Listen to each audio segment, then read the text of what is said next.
Hello दोस्तों, नमस्कार। RJ पथ के ऑनलाइन प्लेटफॉर्म पर आप सभी का बहुत बहुत स्वागत है। सबसे पहले तो मैं देरी के लिए माफ़ी चाहता हूँ। दूसरी बात कि प्रण बैच के मैथ सेगमेंट में जो यूपी ट्रिपल एससी का पेट के लिए चल रहा है, उसमें मैं आप सभी लोगों का बहुत बहुत वेलकम करता हूँ, स्वागत करता हूँ। और मैं मैथ विषय के जो आज आपसे चर्चा करने वाला हूँ, मैथ विषय के सिलेबस के गहराई को समझने के लिए, सिलेबस को समझने के लिए और सिलेबस को कैसे समझें, कैसे पढ़ें, उसका गहनता से अध्ययन करें। आयोग ने क्या आपको बताया है, क्या आपसे छुपाया है और किन किन चीज़ों पर वो जा सकता है जो आपको बताया नहीं है, तो उन चीज़ों पर हम जाएंगे। सबसे पहले किसी चीज़ को पढ़ने के लिए, किसी परीक्षा को क्वालिफाई करने के लिए एक प्लान की ज़रूरत होती है, एक मॉड्यूल की ज़रूरत होती है और प्रिपरेशन कैसे करें इस बात की ज़रूरत होती है। तो इन सभी चीज़ों को करते हुए मैं सिलेबस की कि सिलेबस का मुख्य मतलब क्या है, सिलेबस कहना क्या चाहता है, आपसे सिलेबस पूछेगा क्या, उन सभी बातों पर चर्चा करने के लिए आपको मैं हाजिर हुआ हूँ। तो मैं बताता हूँ। सबसे पहले कि आप जान लीजिए कि परीक्षा की पूरी अवधि जो है वो 2 घंटे की होगी और जो क्वेश्चनों की संख्या है वो 100 होगी। ठीक। और जो मैथ का पूछा जाएगा, एक तो 5 अंक का मैथ पूछा ही जाएगा, जो अर्थमेटिक का हिस्सा होगा, अर्थमेटिक का होगा, वो 5 अंक का पूछा जाएगा। लेकिन जो डीआई का पोर्शन होगा, द डाटा इंटरप्रिटेशन, ग्राफ और तालिका जिसे कहते हैं, वो 20 नंबर का पूछा जाएगा। इसमें जो है, इसमें 2 ग्राफ होंगे और 2 तालिका होंगी। 2 ग्राफ होंगे, 2 तालिका होंगी। प्रत्येक जो है 5-5 अंक का होगा। ठीक ना भैया? प्रत्येक कितने अंक का होगा? 5-5 अंक का होगा। तो इस बात को आपको समझने की ज़रूरत है। कुल मिला के मैथ का जो हिस्सा है आपका, वो बहुत महत्वपूर्ण है इस पेट के एग्ज़ाम में। तो इसको आपको हल्के में नहीं लेना है। और मैथ की जो मूलभूत समस्या होती है, मैथ की मूलभूत समस्या है कि अधिकतम लोगों को मैथ से बहुत डर लगता है और डरने वाले लोग 80% से ऊपर होते हैं। और हमारा ये है कि जो हमारी संस्था ने जो हमसे जुड़ने के लिए आपको हमने कहा है, आप जुड़िए। तो कम समय है, कम समय में अधिक बेहतर तैयारी करिए और 80% अंकों के साथ के लिए ही जुड़िए। आपको 80% अंक चाहिए तो उसके लिए आप जुड़िए, उसके लिए प्रिपरेशन करिए, अन्यथा आप रहने दीजिए। ये हम बताना चाहते हैं। तो 80% अंकों के साथ कम से कम जुड़िए आप। तो ये है। दूसरा क्या है कि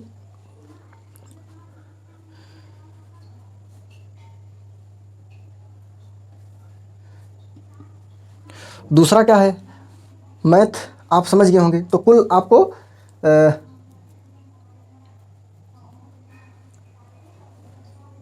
एक जो इसमें पाठ्यक्रम उसने कहा है कि यूपी ट्रिपल एससी का जो पाठ्यक्रम है आपका,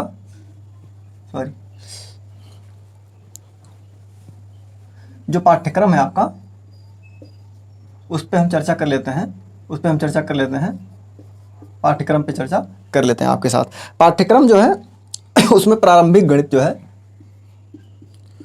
प्रारंभिक अंक गणित जो है, प्रारंभिक अंक गणित वो पूछेगा कितने नंबर का? 5 अंक का पूछेगा प्रारंभिक अंक गणित। और ग्राफ और तालिका, ग्राफ तथा तालिका जो मिला के पूछेगा, वो पूछेगा आपसे 20 अंक का। यानी कुल अंक जो आपसे पूछने वाला है वो 25 अंक का गणित पूछने वाला है आपसे। तो 25 अंक को आपको बहुत सीरियस लेना है, बहुत सीरियस तरीके से पढ़ना है। और सिलेबस ने 2 चीज़ कहा है, ग्राफ तालिका ही नहीं कहा है। उसने कहा कि इसकी व्याख्या तथा विश्लेषण,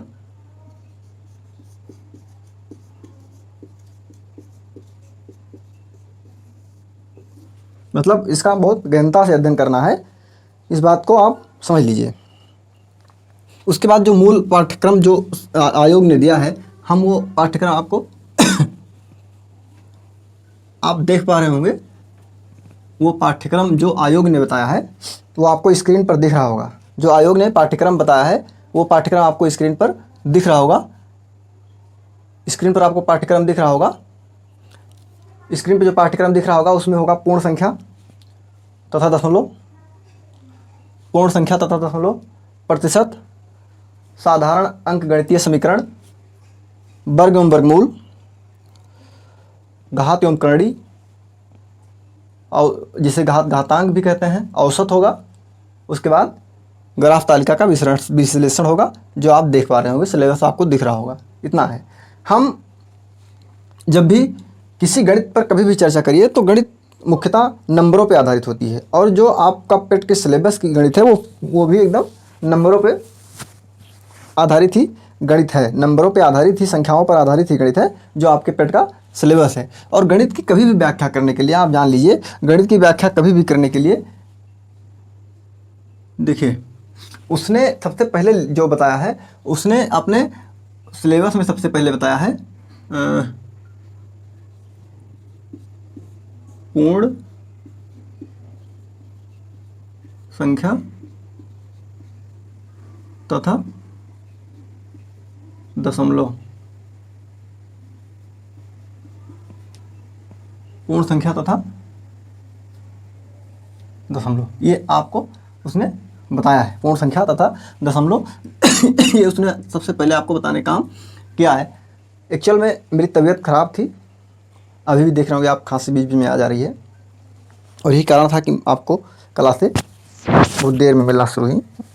ज़्यादा दिक्कत थी, नहीं तो आपका देर नहीं होता, ये हम आपको बताना चाहते हैं। दूसरी चीज़ उसने बताया कि पूर्ण संख्या तथा दशमलव, उसने एक साधारण भाषा में लिख दिया कि पूर्ण संख्या एवं दशमलव। इसकी गहराई को समझना है कि जब आप पूर्ण संख्या पढ़ेंगे, पूर्ण संख्या, तो वो पूर्ण संख्या तथा दशमलव, एक चीज़ है कि गणित जब भी शुरू होती है वो संख्याओं पर आधारित होती है। तो जब भी पूर्ण संख्या, दशमलव, ये सब है तो वो संख्या पद्धति नंबर सिस्टम का हिस्सा होता है। और नंबर सिस्टम का जो होता है गणित, हम बार बार कह रहे हैं, गणित बेसिकली जब भी गणित शुरू करते हैं आप, गणित जब भी शुरू करते हैं, देख लिए गणित दो चीज़ों से ही मिलकर बनता है। एक तो जो है संख्या से, और दूसरा जो है गणना। एक संख्या होती है, दूसरा गणना होती है। गणना जो है वो चिन्हों पर आधारित होती है। किस पे होती है? चिन्हों पर आधारित होती है। इन्हीं का प्रयोग करके, संख्या और चिन्हों का प्रयोग करके मूल रूप से हम गणना करते हैं, जो गणित का मूल कथन होता है, कहना होता है, मानना होता है, थ्योरी होती है। तो देखिए चिन्हों में क्या होता है, प्लस, माइनस, गुणा, भाग, है ना, रूट, ठीक है। इस तरीके से ये सब चिन्हों में, इस तरीके से तमाम चिन्ह आते हैं। तो ये सब चिन्हों के हिस्से हैं, इस बात को आप समझ लीजिए। और संख्या में आप जानते हैं कि 1, 2, 3 इस प्रकार से जो संख्याएं होती हैं, मूल रूप से संख्याएं कई प्रकार की होती हैं। तो हम इस बात पे भी चर्चा करेंगे। तो इन चीज़ों को समझने के लिए इन सब तमाम, इसको मूल रूप से जब हमें समझना होता है, इतने पार्ट को हमें समझना होता है, तो इसको हम किसके तहत अध्ययन करते हैं? वो है संख्या पद्धति। क्या है? संख्या पद्धति, ठीक ना भैया? वो है संख्या पद्धति। इसको हम मूल रूप से समझने का काम करते हैं। इसको आप भी समझिए, और इसको जब समझने का प्रयास करते हैं तो इसमें देखिए, हमको जो इसमें पढ़ना है, उसमें पढ़ना है संख्या की व्याख्या, ठीक ना, संख्या की व्याख्या। उसके बाद क्या है? प्रकार, संख्या, सम संख्या, विषम संख्या, पूर्ण संख्या, परमेय संख्या, इस प्रकार से उसकी संख्या का विश्लेषण होगा। संख्याओं के जो प्रकार होंगे, ठीक है ना, दशमलव संख्या, और ये जो भी संख्याएं होती हैं संख्या पद्धति का। और संख्या मूल रूप से, जब संख्या की बात आप करेंगे तो संख्या देख लीजिए, संख्या जब बात करेंगे तो संख्या जो मूल रूप से गणना में प्रयोग की जाती है, वो संख्या क्या होती है? पहली बात तो पूर्णांक होती है, भिन्न होती है। उसके बाद क्या होता है? दशमलव। इन्हीं संख्याओं को हम मूल रूप से संख्या के अंतर्गत हम इनको मूल रूप से पढ़ते हैं, और इसका भी हम लोग व्याख्या सहित विश्लेषण करेंगे, और उसका सारी चीज़ों को आपको बताने का काम किया जाएगा। तो आप, और इन्हीं पे आधारित, और इनको जब इन्हीं चिन्हों के साथ जोड़ दिया जाता है तो आता है कैलकुलेशन, यानी गणना, ठीक भैया। तो ये संख्या, और अर्थात ये सारी चीज़ों से, ये जो आपको सिलेबस है वो और उसने शॉर्टकट में कह दिया है, लेकिन मूल सिलेबस ये है। तो हम जब भी गणित पढ़ाते हैं या पढ़ाए हैं अभी तक, तो हम संख्या पद्धति से स्टार्ट करते हैं, और जब संख्या पद्धति हम पढ़ाते हैं तो इन सब चीज़ों पे हम बहुत बेहतरीन विश्लेषण करते हुए चलते हैं, और ये आपके लिए बहुत ज़रूरी है। अगर ये चीज़ें नहीं होंगी तो समझ लीजिए कि आपका पैटर्न, आपकी समझ और आपकी जो गणना पर कमांड है खास करके अर्थमेटिक पर, वो चीज़ें गड़बड़ हो जाएंगी। फिर आप नहीं उसके अपेक्षित सिलेबस के अपेक्षित जो आयोग की मंशा रहती है उसके अपेक्षाकृत आप जो है पीछे रह जाएंगे। ठीक, उसने इसके बाद उसने बात की है कि प्रतिशतता, इसके बाद जो उसने बात की है प्रतिशतता। ठीक है भैया, देखिए उसके बाद उसने बात की है प्रतिशत की, उसके बाद बात की सिलेबस ने प्रतिशत की। प्रतिशत देखिए मूल रूप से जिसका आधार 100 माना जाए, जिसका आधार 100 माना जाए और 100 मानकर ही गणना की जाए, उसे हम मूल रूप से प्रतिशत कहते हैं। और प्रतिशत को जो मूल रूप है कि डिनोट इस प्रकार के चिन्ह से करते हैं। देख लीजिए, कई बार लोग कहते हैं कि सर प्रतिशत जो है हमें नहीं आता है, प्रतिशत बहुत महत्वपूर्ण है, आप प्रतिशत से ही शुरू करिए। तो प्रतिशत जो है जीवन में बहुत महत्वपूर्ण टॉपिक है। बिना परसेंटेज के मान लीजिए मामला नहीं चलने वाला है। और गणित के बिना तो वैसे भी आप जानते हैं कि जीवन ही पूरा व्यर्थ है अगर गणना आपको नहीं आती है। आज से नहीं, जब गणित का विकास नहीं होता, इस तरीके से पढ़ने लिखने की व्यवस्था नहीं थी, तब भी जो है गणित के बिना चीज़ें ठीक नहीं थी। और प्रतिशत जो है हमने जैसे बताया कि प्रतिशत क्या है कि 100 पर तुलना है।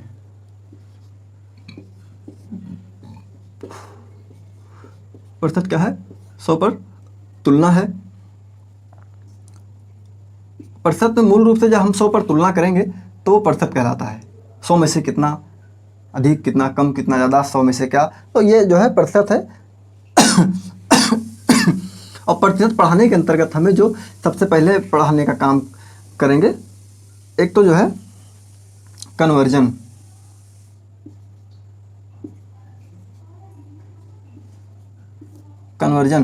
जो कन्वर्जन हम पढ़ेंगे इसका मूल रूप से कहते हैं बदलना। अब क्या बदलना है? देखिए मूल रूप से बदलना जो होता है कन्वर्जन आप समझ लीजिए कि जो है संख्या कोई आपको दी रहती है, और उसको प्रतिशत में बदलना। ठीक है, उसको प्रतिशत में बदलना, और कोई परसेंटेज आपको दे रहा है तो उसको संख्या के मूल रूप में लाना किसी भी तरीके से। तो ये बहुत महत्वपूर्ण है। अगर कन्वर्जन आप सीख गए तो 80% कन्वर्जन अगर आप सीख गए तो 80% का मतलब आप समझ लीजिए, 80% मतलब कन्वर्जन अगर आप सीख गए तो आपका प्रतिशत 80% बिना किसी सूत्र के, किसी बात की जरूरत नहीं पड़ेगी। इसी कन्वर्जन पर 80% सवाल आपके सॉल्व हो जाएंगे। किसी अलग मेथड की जरूरत नहीं होगी, अलग कार्यक्रम की जरूरत नहीं होगी। इस बात को आप अच्छे से समझ लीजिए। दूसरा हम आपको जो मूल रूप से बताना चाहते हैं कि प्रतिशत में हम क्या पढ़ाएंगे, जो इसके साथ और क्या पढ़ाएगा, एक तो कन्वर्जन होगा, दूसरा क्या है कि प्रतिशत वृद्धि और कमी, प्रतिशत वृद्धि और प्रतिशत कमी, ये बात आप जान लीजिए। पहले तो हम आपको कन्वर्जन बताने का काम करेंगे, फिर प्रतिशत वृद्धि प्रतिशत कमी, जो मूल रूप से इसके पार्ट होते हैं। इनके बिना जो है चीज़ों को आप समझ नहीं पाएंगे। उसके बाद जो है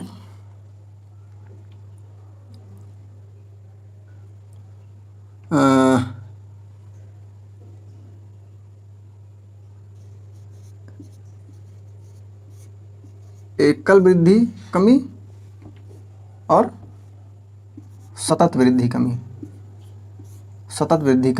इस बात को, एक तो एकल वृद्धि कमी और सतत वृद्धि कमी, ये बात भी आपको जाननी चाहिए।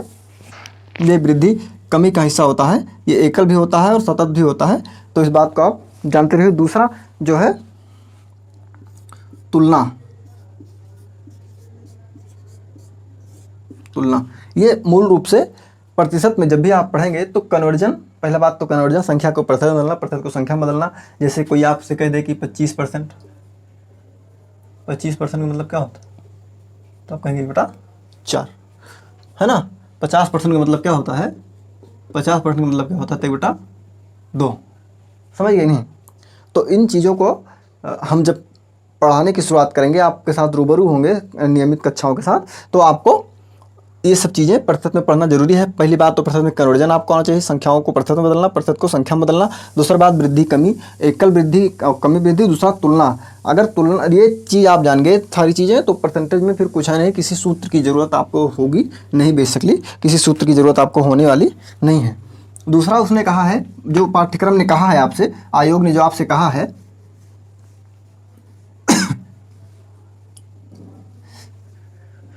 आयोग ने आपको नहीं बताया, आयोग ने आपको बताया नहीं।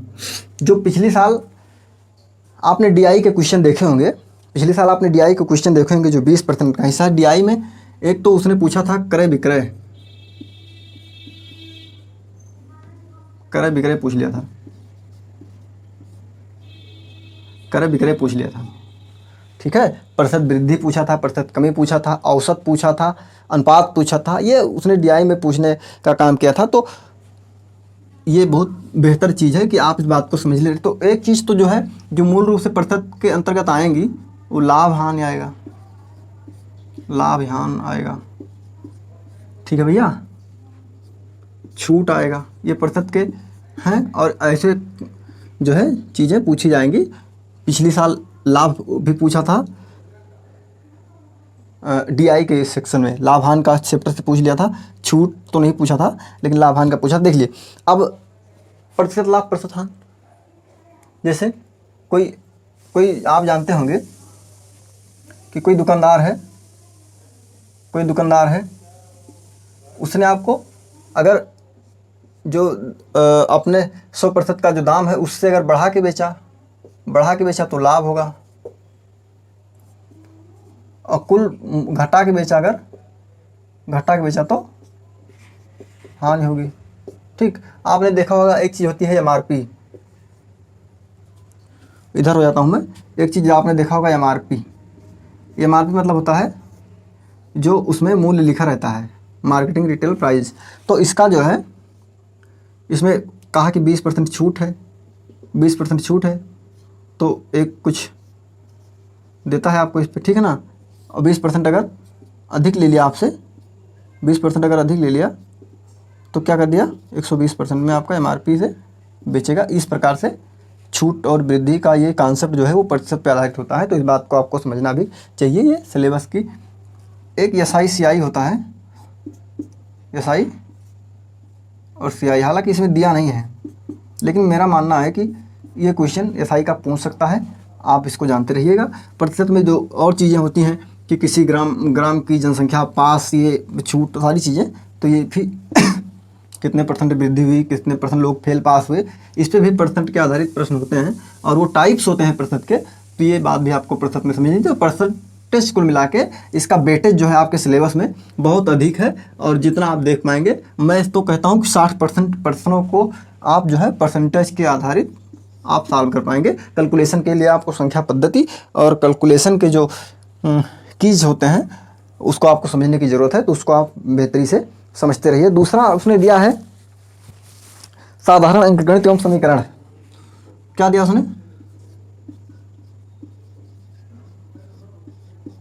साधारण अंकगणित एवं समीकरण, ठीक भैया। देखिए, जब संख्या पद्धति आप पढ़ते हैं, संख्या पद्धति मूल रूप से जब आप पढ़ते हैं,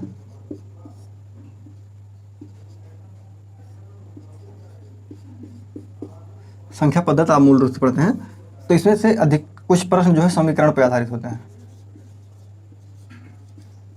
संख्या पद्धति जो है समीकरण पे, कुछ प्रश्न जो है समीकरण पे आधारित होते हैं, और कुछ जो है इसी में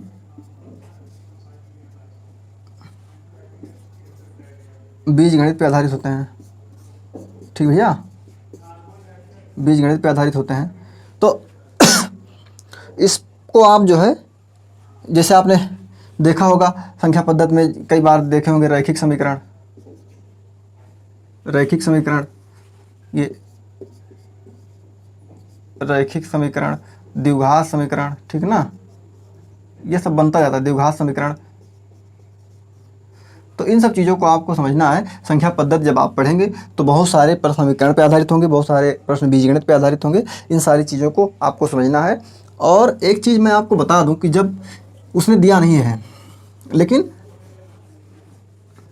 मैं उसको बता दूं आपको कि जो मूल रूप से, फिर से इस बात को आप जितना जल्दी समझ लीजिएगा, क्योंकि पिछले क्वेश्चन पेपर को अगर आपने सॉल्व किया है, आपके पास पेपर है, अभी तक आपके हाथ में नहीं है तो आप देख लीजिएगा, उसने जो क्वेश्चन पूछा था मैं फिर से कह रहा हूँ कि औसत तो आपके सिलेबस में दिया ही दिया है। एक तो फिर उसके बाद क्या है आपके सिलेबस में, देखिए घात है एवं घातांक, घात एवं घातांक दिया है। दूसरा क्या है,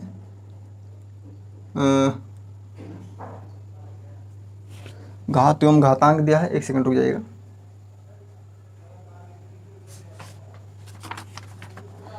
घात एवं घातांक,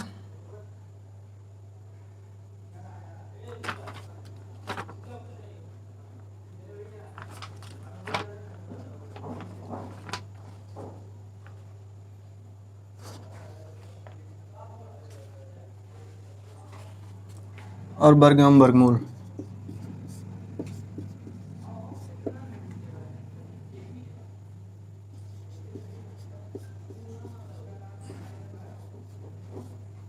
इसको आपके सिलेबस में ये चीज़ दी गई है, तो इसको आप अच्छे से, बहुत अच्छे से, जितना जल्दी आप इसको जितना अच्छा समझ पाइएगा उतना ही ठीक है। एक चीज़ तो है कि जब हम इसको जो तीनों चीज़ें हैं, खास करके हम इसको जो है, ये जो तीनों चीज़ें हैं हम इसको खास करके, एक तो ये जो है गणना के पार्ट हैं, क्या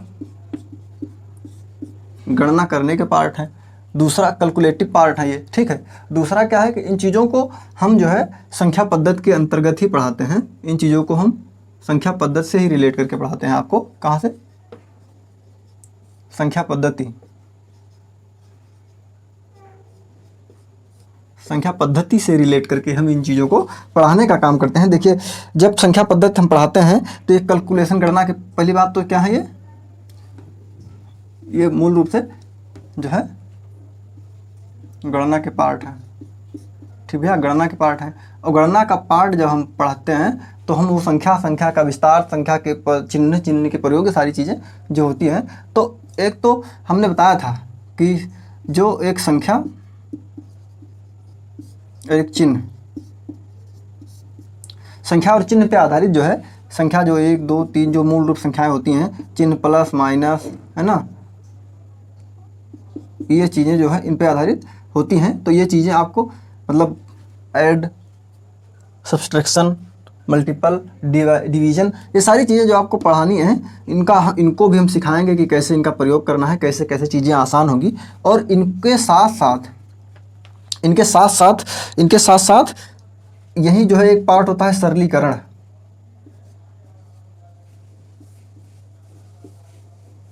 अभी देखिए उसने सरलीकरण नहीं लिखा है, सरलीकरण के और भी पार्ट होते हैं लेकिन उसने लिख दिया घात एवं घातांक, वर्ग एवं वर्गमूल। तो सरलीकरण के जब आप पार्ट पढ़ेंगे तो मूल रूप से इसमें जो होता है वो होता है बॉड मास होता है, ठीक है।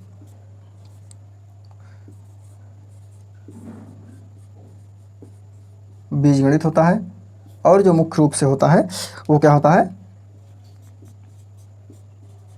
घात एवं करणी। मुख्य रूप से देखिए सरलीकरण का जब आप पढ़ते हैं तो बॉड मास, जो जिनका का प्रयोग और कैसे चीज़ों आसान की जाए वो, और फिर बीजगणित के कुछ पार्ट होते हैं और घात एवं करणी के भी कुछ पार्ट होते हैं, तो इनको भी। और जब भी जैसे हम सरलीकरण पढ़ते हैं, सरलीकरण जहाँ हम पढ़ने का काम करते हैं, यही हम पढ़ लेते हैं वर्ग व वर्गमूल और घन व घनमूल। मैं इन्हीं के साथ आपको पढ़ाने का काम करूँगा। इसको मैं पहले ही संख्या पद्धति के अंतर्गत जब मैं सरलीकरण पढ़ाने का काम करूँगा, सरलीकरण और गणना, तो आपको मैं कैलकुलेटिव पार्ट, जो कैलकुलेशन के काम आपसे करवाने हैं, तो इन चीज़ों को आपसे हम वहीं करवा देना, ठीक है भैया। और मैं समझता हूँ कि चीज़ों को आप आसानी से चीज़ों को आप आसानी से समझ रहे होंगे। जो सिलेबस की सीरियसनेस है, जो सिलेबस आपसे कहना चाहता है, जो चीज़ें लिखी नहीं है, इन चीज़ों को बहुत विस्तृत तरीके से आप भी समझ लीजिए। सिलेबस आपसे यही इच्छा रखता है, यही डिमांड रखता है, यही आपसे कहना चाहता है कि आप इस तरीके से काम करिए तो आप 80+ हो जाएंगे। सिलेबस यही कह रहा है आपसे, सिलेबस कह रहा है कि आप इस तरीके से काम करिए तो आप 80+ हो जाएंगे। ठीक भैया, चलिए आगे आइए।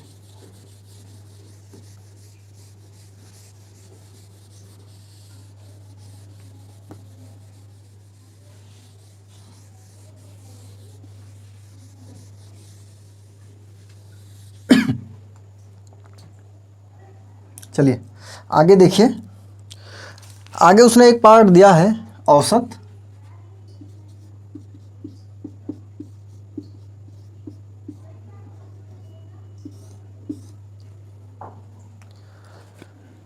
अब अर्थमेटिक पढ़ी जाए, औसत की बात ना हो तो फिर वो अन्याय हो जाएगा अपने आप में। औसत कई बार जो है पूछ लिया गया कि कुछ वजन के व्यक्ति थे, उसमें एक नए वजन का व्यक्ति शामिल हो गया तो नया जो है औसत क्या होगा। ये चीज़ें जो है आपसे औसत की जो चीज़ें हैं वो पूछी जाती हैं, तो इस प्रकार से पूछी जाती हैं, आप इसको भी जानते रहिए। और औसत के साथ साथ देखिए, औसत जो है मूल रूप से वो सांख्यिकी आधारित होता है। क्या होता है? सांख्यिकी आधारित होता है। सांख्यिकी आधारित होता है। एक प्रकार से ये एक आंकड़ा देता है और उस आंकड़े पे आपको औसत बताना रहता है। जैसे उसने पूछ लिया, मान लीजिए उसने कह दिया कि जो है बच्चों के स्कोर दिए गए हैं, ठीक है, कक्षा में बच्चों के नंबरों के स्कोर दिए गए हैं, खिलाड़ियों के स्कोर दिए गए हैं, फिर उसका पूरे खेल का स्कोर क्या होगा, पूरे एक खिलाड़ी के रनों का स्कोर क्या होगा। मतलब आप मैच जब भी देखते होंगे, स्कोर सुनते होंगे, वो इस तो औसत, फिर रन औसत क्या था, खिलाड़ियों का रन औसत क्या था, ठीक है ना, फला खिलाड़ी का इतना रन था तो फला खिलाड़ी का रन औसत क्या था, बच्चे इतने इतने नंबर पाए हैं तो कुल नंबर औसत नंबर क्या होगा। इस प्रकार से जो औसत होता है वो सांख्यिकी का, खास करके वो आंकड़ा बेस्ड होता है। ये तो आपसे पूछा जाएगा, तो इस बात को आप जान लीजिए। और यहीं जब इसको सांख्यिकी आप पढ़ते हैं तो कभी कभी जो है माध्यिका और बहुलक भी इसी का हिस्सा होता है। इसमें औसत का ही प्रयोग किया जाता है। अगर आपने हाई स्कूल ढंग से पढ़ा होगा तो ये बात आप जानते होंगे कि माध्यिका और बहुलक जो है ये औसत की ही हिस्सेदारी का काम करते हैं।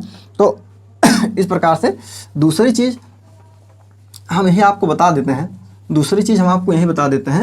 कि जो है देख लीजिए, एक तो इसमें अनुपात नहीं लिखा गया है, अनुपात, और दूसरा आयु।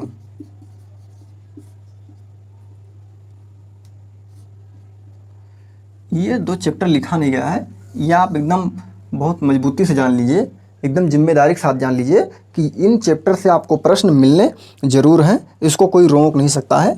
एकदम निश्चित है कि इन चैप्टरों से आपको क्वेश्चन मिलने ही हैं और कोई इसमें दिक्कत नहीं है। आप बस केवल मजबूती आप बनाए रखिए, इन चैप्टरों से सवाल पूछे जाने तय हैं।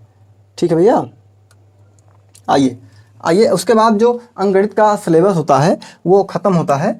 अब हम आते हैं, जो उसने 20 नंबर का आपको दिया है सिलेबस, 20 नंबर का सिलेबस दिया है, वो दिया है ख़ास करके डाटा इंटरप्रिटेशन जो दिया है, आप स्क्रीन पर देख पा रहे होंगे। 20 नंबर का जो आपको दिया गया है स्क्रीन पर आप देख पा रहे होंगे।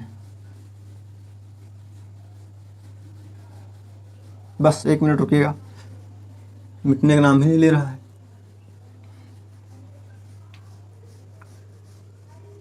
अब आप जानते होंगे कि 5 नंबर आपके लिए कितने महत्वपूर्ण हैं, और इस 5 नंबर से ही आपका जो 20 नंबर है, जिसे डाटा इंटरप्रिटेशन, ग्राफ और तालिका का विश्लेषण आप समझते हैं, इसी 5 नंबर से, 5 नंबर की जो बेस है, इसी 5 नंबरों के खास करके जो अर्थमेटिक में आपको ये सिलेबस दिए गए हैं, जो चैप्टर दिए गए हैं, पूर्ण संख्या, प्रतिशत, साधारण, वर्गमूल, घात, घातांक, और घात घातांक और वर्गमूल निश्चित रूप से अगर छोड़ दिया जाए, थोड़ा सा वर्गमूल और घात घातांक छोड़ दिया जाए, मेरा मानना है, इसका उपयोग शायद थोड़ा सा कम होता हो, तो बाकी जो है संख्या दशमलव भिन्न, पहली चीज़ संख्या दशमलव भिन्न, जो 2 ही नंबर पर दिया गया है। तीसरा क्या है कि एक साधारणीय अंकगणित समीकरण जो दिया गया है, औसत और प्रतिशत। जो DI होती है वो इन्हीं पर बेस्ड होती है। तो जो 5 नंबर है वही अगर आपने बेहतर तैयार कर लिया, यानी जो 5 नंबर का सिलेबस आयोग ने आपका बनाया है वो DI बेस्ड ही बनाया है, जिनका प्रयोग DI में होना है। वो 5 नंबर का सिलेबस आप ये कह सकते हैं कि 5 नंबर का सिलेबस जो है आयोग ने DI के लिए बनाया है। 5 नंबर आपके 20 नंबर के लिए बनाया है। इसी 5 नंबर से आपके 20 नंबर फिक्स होंगे, तय होंगे। तो इस बात को आप समझ लीजिए। दूसरा उसने जो दिया है आप स्क्रीन पर देख पा रहे होंगे, स्क्रीन पर आप देख पा रहे होंगे, उसने दिया है जो सिलेबस क्या दिया है, ग्राफ और ग्राफ की व्याख्या एवं विश्लेषण और तालिका की व्याख्या एवं विश्लेषण। ठीक है, ग्राफ की ये जो चैप्टर होते हैं ये मुख्य रूप से जो है ये DI बेस्ड होते हैं। क्या DI बेस्ड होते हैं, डाटा इंटरप्रिटेशन। क्या डाटा इंटरप्रिटेशन बेस्ड होते हैं। तो इस बात को आप समझ जाइए, ठीक ना। डाटा इंटरप्रिटेशन बेस होते हैं। तो इसको और इसका जो मूल इसका मतलब होता है कि डाटा इंटरप्रिटेशन मतलब आंकड़ों का प्रबंधन। क्या होता है,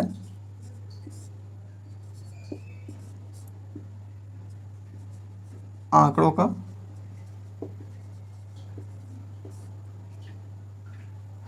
का प्रबंधन इसका मूल मतलब होता है। और ये क्या होते हैं, जो ये होते हैं सांख्यिकी बेस्ड। क्या होते हैं ये सांख्यिकी बेस्ड होते हैं। अभी हमने सांख्यिकी की चर्चा ऊपर भी की थी।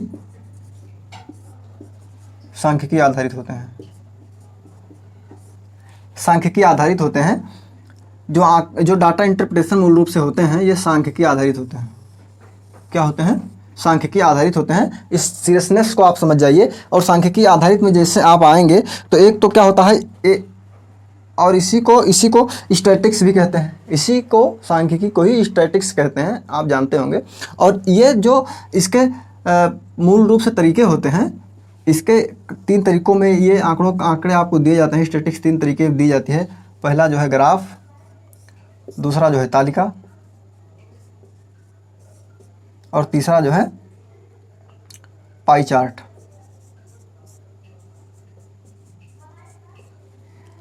ये आप सांख्यिकी जो बेस्ड होते हैं ये इस तरीके के आंकड़े आपको दिए जाते हैं, ग्राफ पर आधारित, तालिका पर आधारित, पाई चार्ट पर आधारित। लेकिन जो आयोग ने आपको बताया है, आयोग ने आपको 2 ही चीज़ की चर्चा की है। एक तो ग्राफ और दूसरा तालिका। 2 ही चीज़ की चर्चा की है, ग्राफ और तालिका की चर्चा की है। और उसने पाई चार्ट का नाम नहीं लिया है। आयोग अगर पूछ लेगा कि पाई चार्ट आपसे पूछ भी सकता है, पूछ भी नहीं सकता। हालांकि पिछली बार उसने पाई चार्ट नहीं पूछा था। इससे लगता है कि आयोग जो है सिलेबस के प्रति बहुत सीरियस है, बहुत सजग है कि जो आपसे कहा गया है उन्हीं से पूछेगा। लेकिन यदि पूछ लिया आपसे बाई चांस तो इस पर आपको अध्ययन करने की ज़रूरत है। हम इसको भी लेके चलने का काम करेंगे। लेकिन फिर भी ग्राफ और तालिका ये पूछा गया था, पाई चार्ट नहीं पूछा गया था। तो ये कह नहीं सकते, क्योंकि आयोग ने जिस हिसाब से सिलेबस बनाया है वो कहीं से भी संख्या पद्धति का, जैसे उसने कहा था कि पूर्ण संख्या तथा दशमलव, अब उस हिसाब से तो फिर वो बहुत सारी चीज़ें पूछ लेगा, आप समझ नहीं पाएंगे। पूर्ण संख्या मतलब क्या, तो तमाम संख्याओं का वो भिन्न होती है। तो आप पूर्णांक पूछ लेगा तो नहीं बताएंगे, बताना पड़ेगा। परिमेय संख्या पूछ लेंगे तो बताना पड़ेगा, क्योंकि ये पूर्ण संख्या, परिमेय संख्या, दशमलव संख्या, ये भिन्न, ये सब पार्ट होते हैं। उसने केवल यही कहा है। लेकिन प्रतिशत में आपने प्रतिशतता कहा है। अब प्रतिशत में केवल कन्वर्जन तो पूछा ही नहीं, लाभ हानि पूछ लिया तो आप डिनाई नहीं कर सकते उसको। ठीक है, क्रय विक्रय का परसेंटेज पूछ लिया तो डिनाई नहीं कर सकते। जनसंख्या वृद्धि का पूछ लिया तो आप डिनाई नहीं कर सकते। इस प्रकार से जो उसने सिलेबस बनाया है वो आपको बहुत अनुपात का परसेंटेज पूछ लिया तो आप डिनाई नहीं कर सकते। तो ये आप जान लीजिए, जैसे पिछले परसेंटेज का प्रयोग करते हुए उसने अनुपात पूछा था, ग्राफ तालिका में अनुपात पूछने का काम किया था। पिछला सिलेबस आप उठा के देख लीजिएगा। तो वो आप इस बात को डिनाई नहीं कर सकते, वो सिलेबस कुछ भी पूछ सकता है। इस हिसाब से लिखा है कि सिलेबस बहुत तर्कपूर्ण दिया गया है, और इस बात को आप समझ जाइए। ठीक है ना।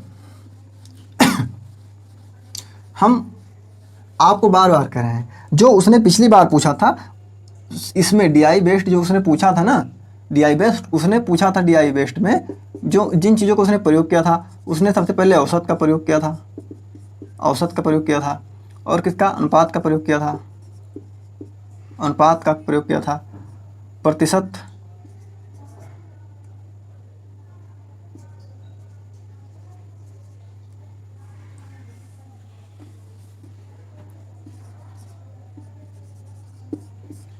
वृद्धि और कमी की चर्चा की थी, ठीक है, प्रतिशत वृद्धि और कमी की चर्चा की थी। और उसने क्या किया था, क्रय और विक्रय, क्रय विक्रय आधारित क्वेश्चन उसने पूछने का काम किया था। तो इस प्रकार से आप समझ सकते हैं कि ये चीज़ें जो है डीआई में इन चीज़ों का प्रयोग किया गया था। बाकी मूल रूप से कितना वृद्धि हुई, कितना सबसे ज़्यादा है, कितना सबसे अधिक है, तो ये चीज़ें भी होती हैं। इन चीज़ों को आप समझ जाइए तो आप किन्हीं चीज़ को जो इससे किसी चैप्टर से जो संबंधित रखते हैं उसको आप डिनाई नहीं कर सकते हैं, उसको बहुत आपको सीरियसता के साथ पढ़ना है, पहली चीज़। दूसरी, ये हमने आपको सिलेबस डिस्कस किया, जो सिलेबस की गंभीरता थी, आयोग क्या आपसे पूछना चाहता है, किस तरीके से पूछेगा, जो हमारे हिसाब से लगा, और जो पूछेगा भी हमारे हिसाब से नहीं, यही तरीका है पढ़ने का कि, और ये जो हमने सिलेबस डिस्कस किया है ये आखिरी तक आपको याद होना चाहिए, आपके पास रखा होना चाहिए, लिखा होना चाहिए, क्योंकि इसी पे आधारित आपसे प्रश्न पूछेगा। यही जब आप देखेंगे तो आप जान पाएंगे किस तरीके से क्वेश्चन पूछेगा। दूसरी चीज़, पहला हमने सिलेबस आपसे डिस्कस कर लिया है, सिलेबस हमने डिस्कस कर लिया है, और मैं अगर समय देख पा रहा हूँ तो लगभग जो है 25-30 मिनट हो चुके हैं, आधे घंटे का समय हो गया है। और हम इसी में आपको, चूँकि समय कम है तो हम आपसे कुछ चर्चा कर लेते हैं। आपको जो हमें चर्चा करनी है मूल रूप से हम चर्चा कर लेते हैं आपसे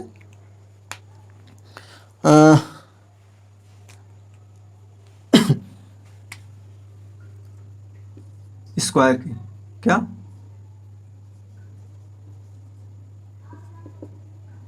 स्क्वायर की चर्चा कर लेते हैं।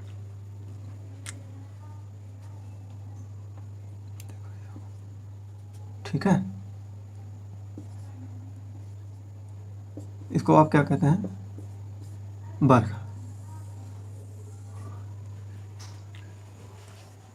चलिए आइए आज से ही सिलेबस की शुरुआत करते हैं। सिलेबस की गंभीरता को आप समझ गए होंगे, तो अब आपको पढ़ना भी चाहिए, क्योंकि वादा करना ठीक नहीं है।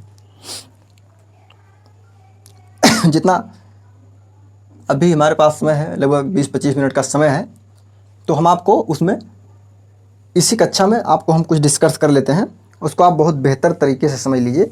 देखिए, वर्ग मुख्यतः जो है, इसकी परिभाषा की बात करेंगे तो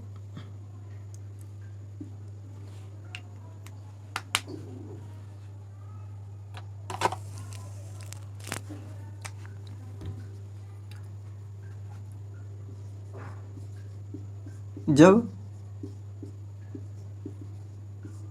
किसी संख्या का, देखिए राइटिंग पे नहीं जाइएगा, आप मेथड समझिए, पढ़ने की प्लानिंग समझिए, पढ़ने का तरीका समझिए, राइटिंग पे नहीं जाइएगा।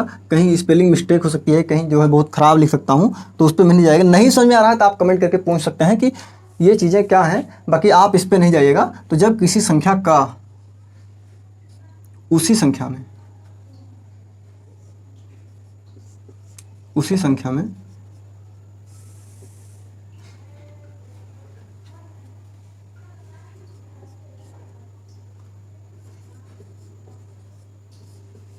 उसी से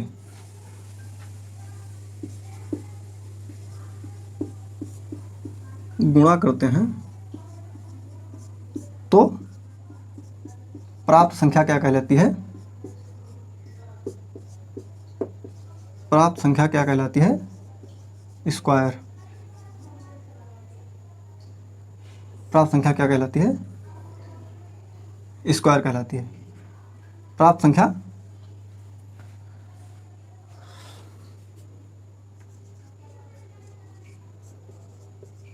स्क्वायर होती है, यानी वर्ग होती है।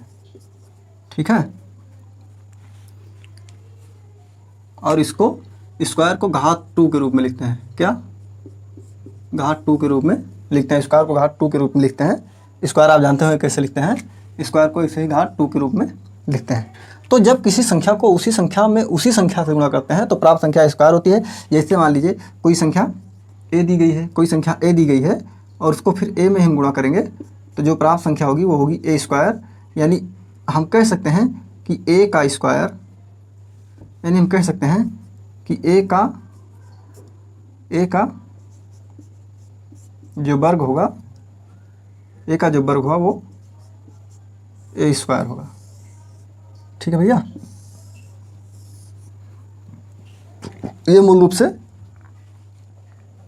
वर्ग की परिभाषा होती है कि जब किसी संख्या को उसी संख्या में गुणा करते हैं तो वो संख्या क्या कहलाती है, वर्ग कहलाती है। और वर्ग का कैसे समझ सकते हैं, कितना आसानी से, कितना जो है चीज़ों को बेहतर हम कर सकते हैं वर्ग के लिए, उसको हम आपको बहुत साधारण वे में बताने का प्रयास करेंगे। जब चीज़ें आप जानते हैं तब भी ठीक है, और नहीं जानते हैं तो आपको अच्छा कुछ सीखने को मिलेगा, और जानते हैं तो भी आपको अच्छा ही सीखने को मिलेगा। जैसे हमने कहा कि ए की कोई संख्या है, उसको जो ए में गुणा कर देते हैं संख्या ए स्क्वायर प्राप्त होती है। अब कोई संख्या अगर 2 है, 2 को जब 4 में गुणा करेंगे, 2 को 2 में गुणा करेंगे तो 4 प्राप्त होगा। ये क्या हो गया, यही जो है वर्ग हो गया, यही वर्ग हो गया, और ये क्या हो गई, ये संख्या हो गई। ठीक है भैया,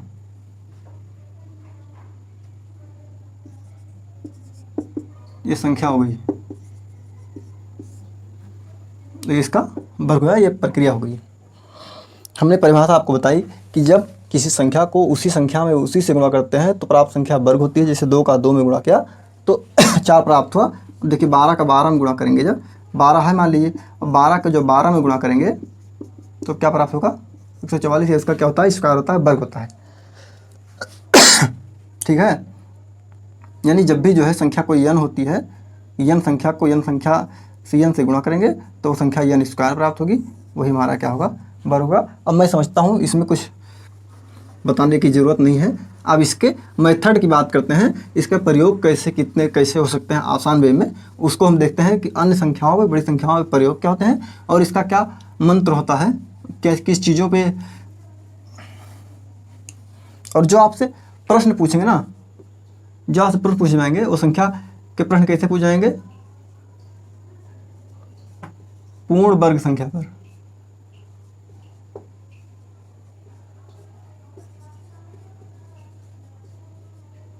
आधारित प्रश्न पूछा जाएगा। जो आपका प्रश्न होगा वो पूर्ण वर्ग संख्या पर आधारित प्रश्न होगा। एक तो दूसरा, एक इसमें बेहतर लॉजिक समझ लीजिए, और एक लॉजिक है। जैसे मान लीजिए आपने 1 का वर्ग किया तो 1 गुणे 1 क्या कर लिया, और थोड़ा आगे लिखता हूँ, हो सकता है उधर ना दिखाई दे आपको। देखिए 1 का आपने वर्ग किया तो 1 गुणे 1 क्या, तो 1 हो गया। 2 3 4, ठीक है।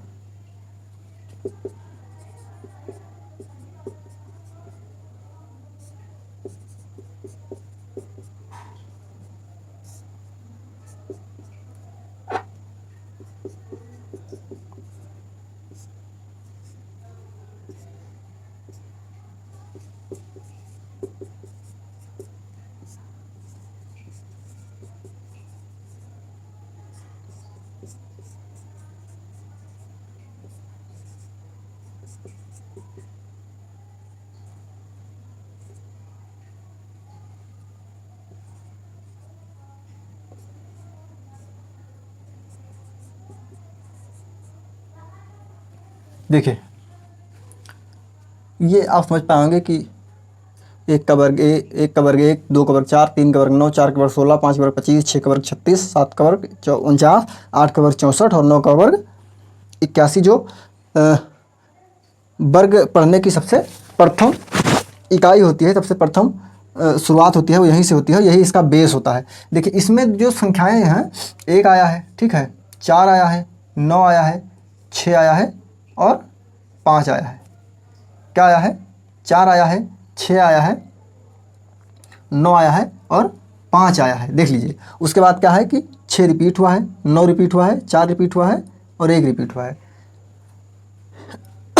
यानी कि जो इसमें आया है वो 1 आया है, 4 आया है, 9 आया है, 6 आया है, 9 आया है, इतना ही, और 5 आया है। 1 5, सॉरी रुक जाइए,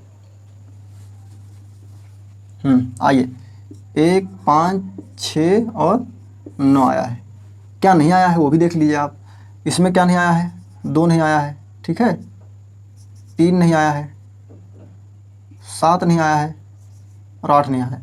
1, 2, 3, 4, 5, 6, 7, 8, 9, ठीक है, ये नहीं आया है। अब देख लीजिए, यानी कि कह रहा है अगर ये संख्या आएगी लास्ट में, किसी दी गई संख्या के लास्ट में अगर 1, 4, 5, 6, 9 होता है तो संख्या पूर्ण वर्ग हो सकती है, पूर्ण वर्ग हो सकती है। पूर्ण वर्ग क्या होती है, हो सकती है और नहीं भी हो सकती है।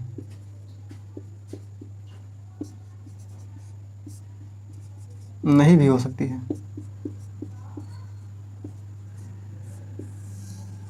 अगर किसी संख्या के अंत में 1, 4, 5, 7, 9 आया है तो संख्या पूर्ण वर्ग हो सकती है, हो भी नहीं सकती है। लेकिन अगर किसी संख्या के अंत में 2, 3, 7, 8 आया है तो निश्चित है, क्या है, निश्चित है कि संख्या पूर्ण वर्ग नहीं होगी, पूर्ण वर्ग नहीं होगी। अब किसी संख्या का मान लीजिए पूर्ण वर्ग दिया है उसने, मान लीजिए कोई संख्या उसने दे दी 48 दे दी, अब कह रहा पूर्ण वर्ग निकालिए, 448 दे दी, कह रहा पूर्ण वर्ग निकालिए, वो संख्या का पूर्ण वर्ग नहीं होगा। 222 दे दिया, 332 दे दिया, 1032 दे दिया, कह रहा कि इसका वर्गमूल बताइए पूर्ण वर्ग, तो वो संख्या पूर्ण वर्ग नहीं होगी। तो उसमें आपको देखना है कि जो पहली बात तो ऐसी संख्या अगर देता है जिसके लास्ट में 2 है, 3 है, 7 है, 8 है, तो उस संख्या का पूर्ण वर्ग नहीं होगी, उसका वर्ग पूर्णतः पूर्ण रूप से नहीं निकलेगा, दशमलव में आ जाए, कुछ बाकी रह जाएगा, वो हो सकता है, लेकिन वो संख्या मूल रूप से पूर्ण वर्ग नहीं होगी। ये एकदम निश्चित है, और ये निश्चित है भी और है भी नहीं। जैसे उसने दे दिया 64, अब 64 का वर्गमूल निकलेगा तो हो जाएगा 8, ठीक है ना, 64 का यानी 8 अगर दे दिया तो उसका वो परफेक्ट 64 दे दिया तो ये परफेक्ट स्क्वायर है किसका, 8 का।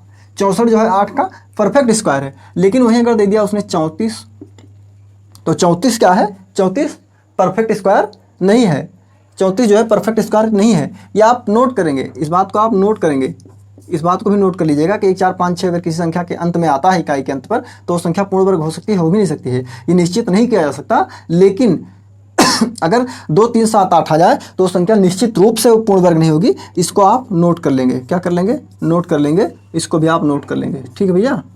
ये दोनों चीज़ें बहुत महत्वपूर्ण है। कई विकल्प आपके सीधे सीधे कट जाएंगे यहीं से, और कई विकल्प आपके यहीं से बन जाएंगे, तो इस चीज़ को आप एकदम से नोट कर लीजिएगा, ये बहुत महत्वपूर्ण है। एक तो ये हो गया। दूसरी बात साथ ही साथ आपको हम बताने का काम करते हैं कि यदि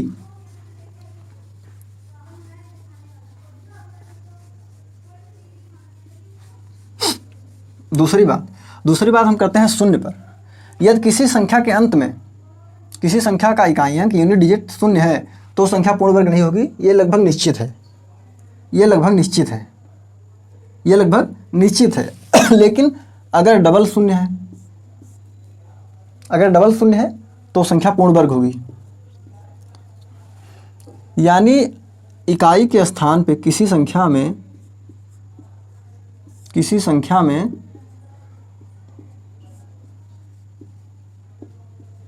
इकाई के स्थान पर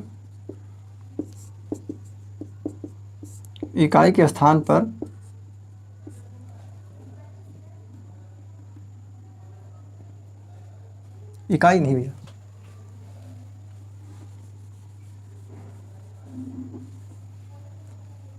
इकाई नहीं लिख सकते हम। किसी संख्या के अंत में क्या है,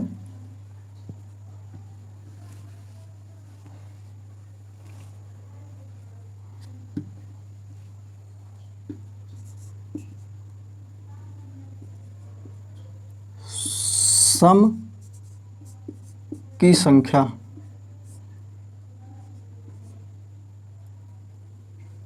संख्या में 0 होंगे, शून्य होंगे, 0 होंगे,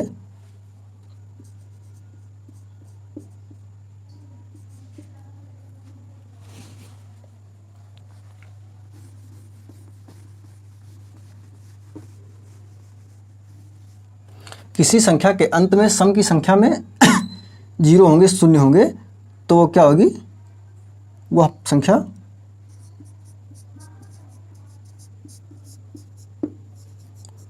पूर्ण वर्ग होगी। क्या होगी, वो संख्या पूर्ण वर्ग होगी। यानी किसी संख्या के अंत में अगर पूर्ण वर्ग होंगे, जैसे मैं बता रहा हूँ आपको, मैं उदाहरण भी आपको साथ साथ देते चलता हूँ। जैसे किसी संख्या के अंत में सम की संख्या, मान ली 1 है, 1 के अंत में क्या है कि 2 शून्य है, तो इसका क्या होगा, 10 हो जाएगा, ठीक ना। ये 10 का परफेक्ट स्क्वायर है। किसी संख्या के अंत में मान लीजिए 1 ही शून्य है, ये विषम है, तो क्या है ये, 3 शून्य हो गया, 3 शून्य हो गया, 1 के अंत में 3 शून्य हो गया, ये पूर्ण वर्ग नहीं होगा। लेकिन अगर ये 4 शून्य हो गया, 4 शून्य हो गया तो पूर्ण वर्ग होगा, ठीक है। 3600 हो गया मान लीजिए, तो क्या हो जाएगा, ये 60 का पूर्ण वर्ग होगा। लेकिन 360 हो गया तो पूर्ण वर्ग नहीं होगा। आप समझ गए। और एक चीज़ और है, जैसे उसने कह दिया मान लीजिए 34 कह दिया और 00 कह दिया, तो ये भी नहीं होगा। ये अब ये चीज़ निश्चित नहीं है निश्चित नहीं है, लेकिन अगर 0 छोड़ करके उस संख्या का पूर्ण वर्ग निकलेगा तो वो संख्या पूर्ण वर्ग होगी, ठीक है। लेकिन अगर ऐसी शर्त हो गई कि 3400 का तो नहीं होगा, लेकिन यही 6400 का हो गया तो होगा, ठीक है। यही जो है 3600 का हो गया तो होगा, ठीक है ना। तो 8100 का होगा, 4600 का। तो इस प्रकार से ये निश्चित भी है लेकिन निश्चित भी है इसलिए, लेकिन शून्य के आधार पे अगर कहीं पहला एक चीज़ विकल्प को पहचाना जा सकता है, काटा जा सकता है कि अगर किसी संख्या के अंत में कई बार होता है कि 3-4 डिजिट दे दिए गए हैं और आप उसको पहचान नहीं पा रहे हैं, उसके आगे 3 0 2 0 सब में अलग अलग इसी तरीके से दिया गया है तो संबंधित, तो उसको क्या है कि 0 आप गिन करके उस विकल्प को आप काट सकते हैं कि 2 0 है तो पूर्ण वर्ग होगा, 3 0 है तो नहीं होगा, 4 0 है तो होगा, 5 0 है तो नहीं होगा, इनमें से कोई नहीं है। तो इस प्रकार से जो विकल्प आपको दिए गए हैं उस चीज़ को समझने की जरूरत है मूल रूप से, और आप समझ लीजिए तो इस प्रकार से मामला आपका सही हो जाएगा। अब मैं समझता हूँ कि अब ये जो पहचानने की प्रकृति अब आप समझ चुके होंगे, ठीक है भैया पहचानने की प्रकृति जो है वो आप समझ गए होंगे। अब हम आते हैं इसके कुछ और महत्वपूर्ण टॉपिक पर, कुछ और महत्वपूर्ण थ्योरी पे, ठीक है। आइए अब देखते हैं कि 1 से 50 तक जो संख्या है उसको कैसे स्क्वायर करेंगे हम लोग, कैसे आसान वे में करेंगे, कैसे जो है चीज़ें बेहतर होंगी, उसका परफेक्ट स्क्वायर करने के लिए हम कैसे कर पाएंगे ताकि हमको ज़्यादा समय ना लगे। 10 तक मैं समझता हूँ, 20 तक सबको याद है, और नहीं याद है तो कम से कम आप 24-25 तक आप कम से कम याद कर लीजिए। अगर आप और ज़्यादा याद कर लेते हैं आपको बड़ी परीक्षाएं देनी है, बैंक वगैरह की परीक्षाएं देनी है, तो कम से कम 60 तक आप याद कर लीजिए, और नहीं तो आप 24 तक तो याद ही कर लीजिए, क्योंकि 24 तक से ही इसके अपने अलग अलग मेथड होते हैं सबके, तो 24 से ही मामला तय हो जाएगा आपका कैलकुलेशन में थोड़ा सा आसानी हो जाएगी। उसके बाद हम आते हैं, देखिए जैसे 12 का स्क्वायर करना है, बहुत छोटी संख्याओं से शुरुआत करते हैं और फिर बड़ी संख्याओं तक हम लोग जाएंगे। मूल रूप से जो हम पहले चर्चा करेंगे वो 1 से 50 तक की संख्याओं का चर्चा, 50 तक संख्याओं की चर्चा, 50 तक की संख्याओं का ही चर्चा, 50 तक की संख्याओं का चर्चा करेंगे। तो मूल रूप से अगर आपको 12 दे दिया गया तो 12 जैसे आपको करना है तो आप कैसे करेंगे। तो बहुत लोग तो ऐसे ब्रह्मास्त्र चला देंगे, जिनको नहीं पता वो ब्रह्मास्त्र चलाएंगे। अब ब्रह्मास्त्र चला देंगे, ऐसे चलाएंगे ब्रह्मास्त्र चलाएंगे, फिर क्या करेंगे, 2 करेंगे, 1 करेंगे, फिर ऐसे। तो ब्रह्मास्त्र आपको नहीं चलाना है, ये फिर बहुत पुराना गुणा मेथड है, बहुत पुराना मेथड है, इस मेथड को आपको नहीं करना है। मूल रूप से 12 तक आपको याद होना चाहिए, तो ऐसे ही 12 आप लिख सकते हैं ऐसे। अब ऐसे ना हो कि 12 करने 12 12 9 24 12 3 36, तो ये इस तरीके से भी नहीं करना है। 12 जैसे आ जाए, पहाड़ा आपको कम से कम 25 तक पहाड़ा और 25 तक वर्गमूल आपको एकदम याद होनी चाहिए, और वो पहाड़ा ही तय करेगा कि आपको याद है कि नहीं, ऐसे ही खट से याद हो जाए एकदम से। फिर अब इसको और कैसे आसान कर सकते हैं, देखिए इसको आसान कैसे कर सकते हैं, देखिए मैं बता रहा हूँ आपको। आसान करने के लिए इसको ऐसे दिया गया है, ऐसे दिया गया है, ऐसे आप लिखेंगे। तो एक तो ये कर सकते हैं कि 2 दूनी 4, 3 पार्ट में बांट लीजिए, 2 दूनी 4, 1 करने 1, 2 करने 2, तिरछा गुणा कर लेंगे, 1 दूनिया 2, दूनिया 2 4, अब क्या हो गया 144। एक तो ये है, ये आपने प्रयोग नहीं किया इसको। और ये वर्गमूल का तरीका तो ही है, खास करके ये गुणा का भी अच्छा तरीका। देखिए गुणा का अच्छा तरीका इसलिए है, जैसे मान लीजिए आपने कह दिया कि 12 और 14 का गुणा करिए, बहुत आसान मैं बता रहा हूँ आपको, 12 14 गुणा करिए। तो 12 14 का गुणा करने के लिए देख लिया हमने यही बताया ना, इसका गुणा यहाँ, इसका गुणा यहाँ और इसका तिरछा गुणा। तो देखिए 2 चौको 8, 4 कन्ने 4 और 2 कन्ने 2, 4 2 6, 1 कन्ने 1, यानी 12 14 का जब आप गुणा करेंगे तो 168 आपको मिलेगा। करके आप देख लीजिएगा। ठीक भैया, ये गुणा में भी प्रयोग हुआ इस प्रकार से। और चीज़ों को कैसे कर सकते हैं, और संख्याओं को लेते हैं तो आपको पता चल पाएगा कि चीज़ों को कैसे आसान करते हैं हम, कैसे आप कर पाएंगे, और चीज़ों को भी आप समझ जाइए। जैसे 16 का आपने ले लिया 16, तो 16 ऐसे ही कर देंगे ना भैया। 16 देखिए हमने कहा कि इसको इसको इसको इसको इसको इसको, तो 6 छक्के 36, 6 कन्ने 6, 6 कन्ने 6 6, 12, 1 कन्ने 1। अब एक खाने से एक ही अंक लेना है, 6 लिखे, 5 लिखे और क्या लिखे 256। ठीक है 256 एकदम बिल्कुल। चलिए मैं 24 ले लेता हूँ, 24 का ले लेता हूँ। ठीक है 24 का लीजिए, हमने कहा ऐसे करना है आपको, पहले ऐसे करना फिर ऐसे करना फिर ऐसे। देखिए 4 चौको 16, 2 चौको 8, 2 चौको 8 8 8, 16 2 दूनी 4, एक चीज़ लेना है आपको, 6 ले लीजिएगा, 7 ले लीजिएगा, 576, 16 16 24 24 576। देखिए इस तरीके से बहुत आसान, इसको आप कर पाएंगे, बहुत आसान शब्दों में आप कर पाएंगे जितना आप इसको समझ लीजिए। अब मैं आपको बता देता हूँ ये कैसे कर रहा हूँ मैं। कोई संख्या आप ए ले लीजिए, ए बी संख्या ले लीजिए, ऐसे पहले इसका गुणा इसमें कर दीजिए, इसका गुणा इसमें कर दीजिए। इसको क्या करना है, गुणा करना है, इसको भी क्या करना है, गुणा करना है। प्रथम स्टेप देखिए, ये दूसरा स्टेप हो गया और ये तीसरा स्टेप हो गया। इसको आप समझ लीजिए, ये आप नोट कर लीजिए जिस तरीके से आप नोट कर पाएँ। प्रथम स्टेप ऊपर नीचे, दूसरा स्टेप तिरछा गुणा का योग, दूसरा स्टेप त्रियक गुणा का योग, तिरछा गुणा जिसे आप कहते हैं, क्रॉस गुणा, क्रॉस गुणा का ऐड, क्रॉस मल्टीपल का योग ऐड, और फिर ऊपर नीचे का लास्ट में सिंपल गुणा। यही मेथड प्रयोग हम कर रहे हैं। जैसे हमने कहा था 50 तक की संख्याओं को, हालांकि इसके ऊपर भी कर सकते हैं, लेकिन 50 तक की। जैसे आप ले लीजिए, मान लीजिए 48, हमने यही कहा आपको।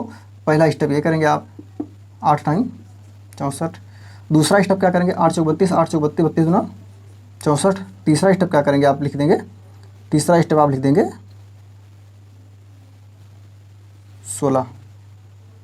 अब एक संख्या ले लेंगे आप, 4 ले लेंगे, 6 4 10 ले लेंगे, ठीक है, और 7 ले लेंगे, 1 ले लेंगे। ये होता है, चेक कर लीजिएगा आप।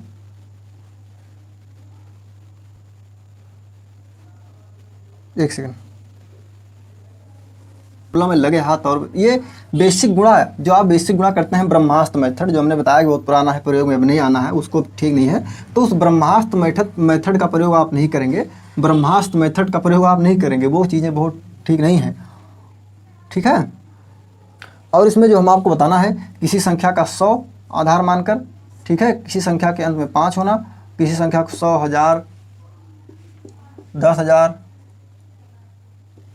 और किसी संख्या के अंत में 5 हो तो, और तो ये किसी संख्या के अंत में 9 होता है तो 1 हो तो, ये चीज़ें जो है हम उसको और आपको डिस्क्राइब करने का प्रयास करेंगे और बताएंगे। आज की क्लास हम यहीं पर संपन्न करते हैं। आप इससे प्रैक्टिस करिएगा, भर करके दिखेगा, चीज़ें आपको आसान लगेंगी, और नहीं लगेंगी तो फिर हम और मेथड भी हैं हमारे पास, और बहुत सारे मेथड हैं, हम उनको लेकर आपके साथ हाजिर होंगे।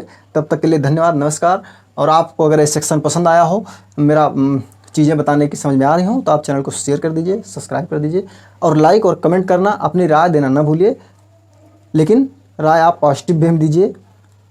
और आप खुश रहिए, मस्त रहिए, पढ़ते रहिए। अगले सेगमेंट में हम हाजिर होंगे इसके आगे के विषय के साथ, इसके आगे को कंटिन्यू करेंगे। तब तक के लिए धन्यवाद। कल आपको मिलते हैं साथियों, नमस्कार।